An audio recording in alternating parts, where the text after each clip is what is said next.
Alors j'ai eu un petit souci dans la dernière tentative de vidéo, ça fait que j'ai pas pu la faire jusqu'au bout. Bon, on est parti, je rappelle un peu le principe. Ce sont 6 fruits du Nemo que j'aimerais bien voir dans le manga, mais tellement cheatés qu'ils ne sont que pour des alliés.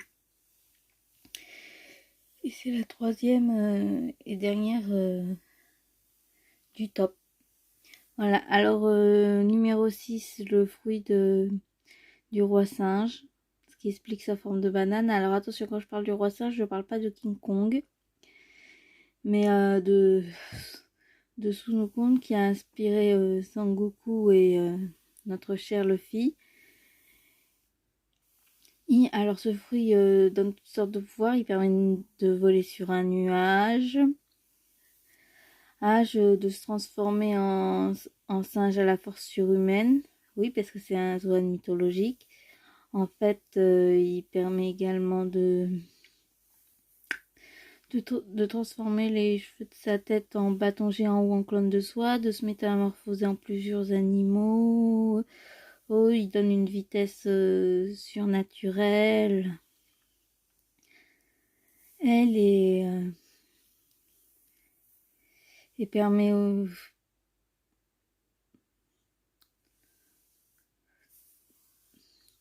aussi de voler aussi sans le nuage, c'est assez cool.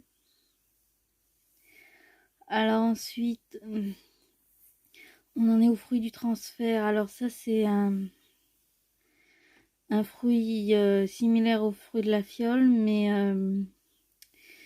nettement plus puissant, parce qu'il permet non seulement de transférer des pouvoirs et de faire des transferts copiés, et qui permet d'avoir le pouvoir de l'autre, mais lui il a toujours son pouvoir et ça faut le pouvoir a plus d'impact sur vous juste s'il vous attaque, mais qui est de transférer les maladies et les blessures des alliés sur les ennemis, et ce qui guérit totalement les alliés. Mais également il permet de se transférer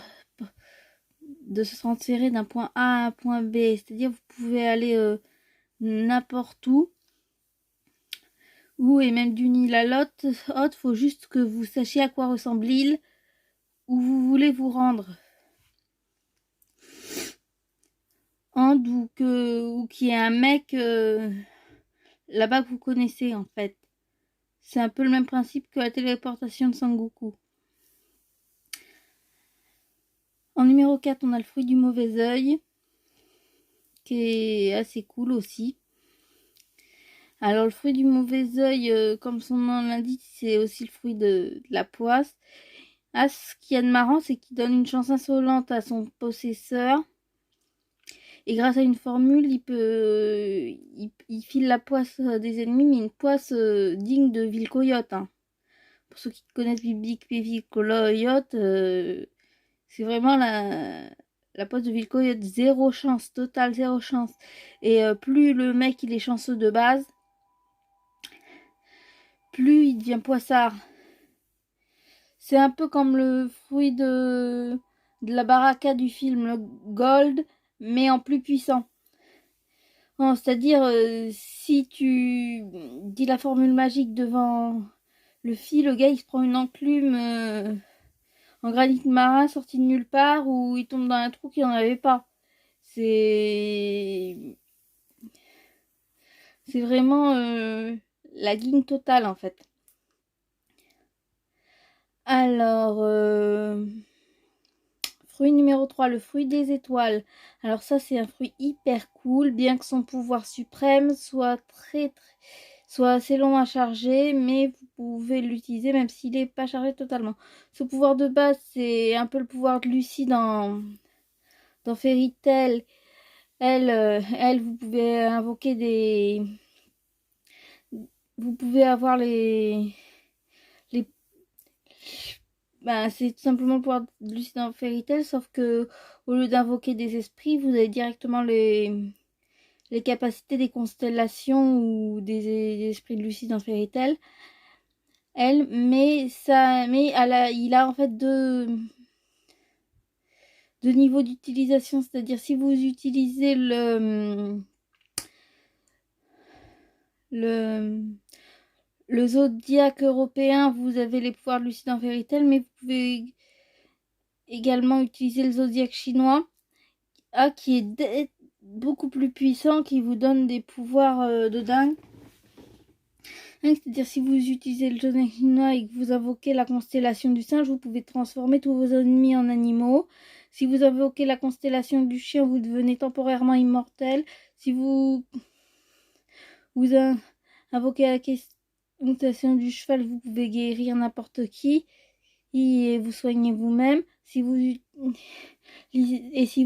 invoquez la constellation du dragon, vous pouvez lancer du feu. La constellation du coq, la télékinésie. Enfin, c'est très très cool.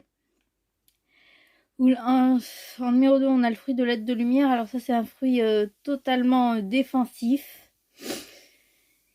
Alors évidemment, on peut lancer quelques éclairs, mais c'est un fruit plutôt défensif qui permet de se téléporter, de devenir invisible, de soigner des gens.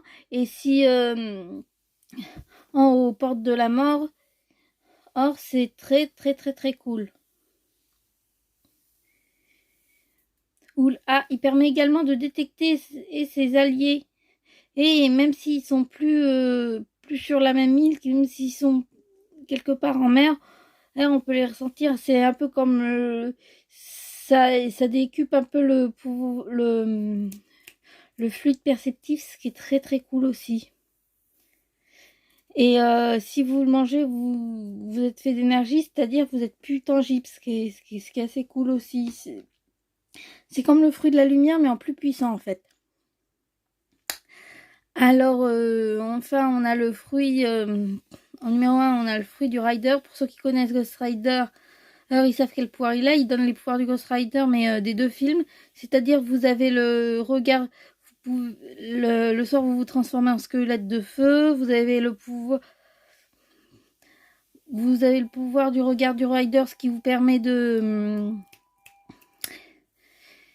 brûler l'âme de voir l'âme de vos ennemis et de la brûler. Vous pouvez et aussi y tirer avec des pistolets sans balles. Ça déclenchera ça crée des balles de feu. Enfin, vous avez tous les pouvoirs du Ghost Rider. Alors, et vous pouvez même faire des contrats pour aider quelqu'un et qu'en échange, Ange il soit à votre service. Ou envoyer des gens directement en enfer. Et vous avez aussi un pouvoir de guérison qui est dingue, c'est-à-dire c'est-à-dire vous pouvez ressusciter le mort et un mort s'il est mort depuis moins d'une heure, ce qui est très très très cool.